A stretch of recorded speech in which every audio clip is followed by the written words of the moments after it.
Hello everyone, life as இல்லத்தரசி சீரீஸில் நாங்கள் இன்றைக்கி மார்னிங் எங்களோட ஃப்ரெண்டு வீட்டுக்கு பூஜைக்காக போயிட்டு வந்திருந்தோம். அதுக்கு முன்னாடி நடந்த ஹாப்பனிங்ஸ் தான் உங்களோட ஷேர் பண்ணிக்க போகிறேன், பார்க்கலாமா? ஸோ மார்னிங் இப்போ பார்த்தீங்களா, ஒரு கரப்பாம்பூச்சி இருக்கேன். ஆக்சுவலி நிறைய இருந்தானுங்க. என்னை பார்த்து தான் ஆளுக்கு ஒரு மூளைக்கு சதறி ஓடிட்டானுங்க. இதுக்கு முன்னாடி நான் ஹீட்லாம் யூஸ் பண்ணதில்லை. ஸோ இதை பற்றின எந்த ஐடியாவும் இல்லை. வேறு ஏதாவது ஆப்ஷன் இருந்தால் சொல்லுங்கள். அப்புறம் இந்த ஃபில்டர் காஃபி செட்டை எப்படியே தூசி தட்டி எடுத்துட்டாங்க.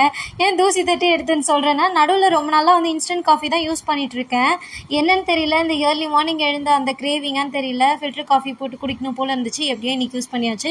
அதுக்கப்புறமா குயிக்காக போயிட்டு குளிச்சுட்டு வந்துட்டு ஸோ சாரீ எல்லாம் கட்டி அக்சசரிஸ்லாம் போட்டு ரெடி ஆகிடுச்சு. ஆசைக்கு 4 ஃபோட்டோ வீடியோ இதெல்லாம் எடுத்து ஸ்டோரி போட்டாச்சு.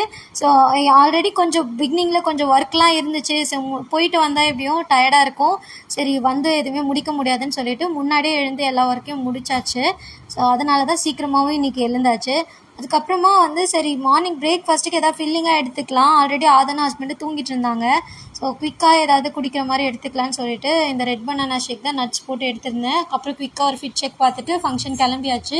ஸோ ஆஃப்டர்நூனாக ஹஸ்பண்டுக்கு வந்து ஒர்க் இருந்ததுனால அங்கே பூஜை முடிச்சுட்டு லஞ்ச் சாப்பிட்டு சீக்கிரமாக கிளம்பிட்டோம். உச்சி வெயிலில் மாட்டிக்கிட்டோம். செம்ம டயர்டாக இருந்தது. வந்து ஒரு நல்ல தூக்கத்தை போட்டுட்டு ஈவினிங் மேலே தான் எழுந்தோம். இப்படி தான் டே போச்சு. நெக்ஸ்ட் vlogல பார்க்கலாம். பாய், தேங்க்யூ.